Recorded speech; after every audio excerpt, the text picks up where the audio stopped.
Phoebe and the frequency fiasco.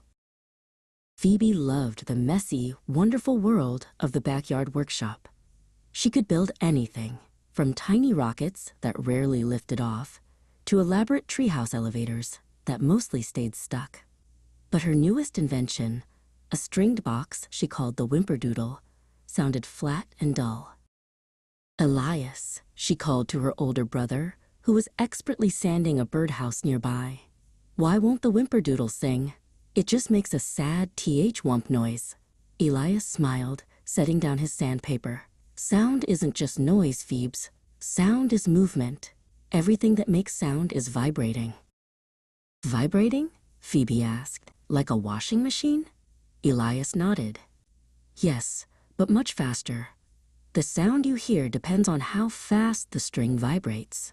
The frequency. We need to change the string's frequency. Let's try thicker strings first."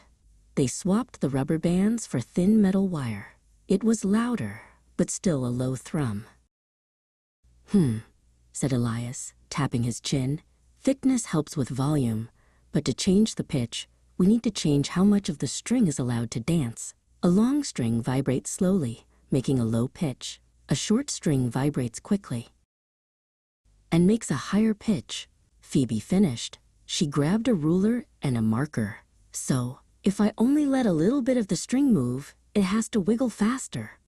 They placed a small wooden bridge exactly halfway along one of the Whimperdoodle wires. Phoebe plucked the shortened segment. Ping! A sharp, high note rang out, clear and bright. It wasn't a sad th-wump anymore. It was a cheerful call. "It worked!"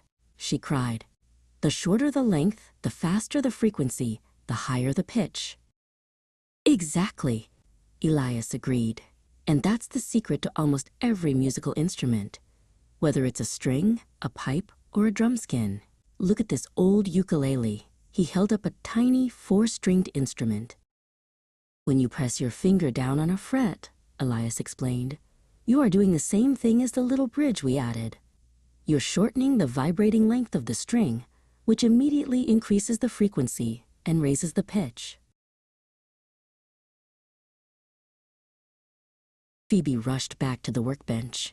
If length controlled sound in strings, could it control sound in solids too? She found 4 different lengths of scrap metal pipes.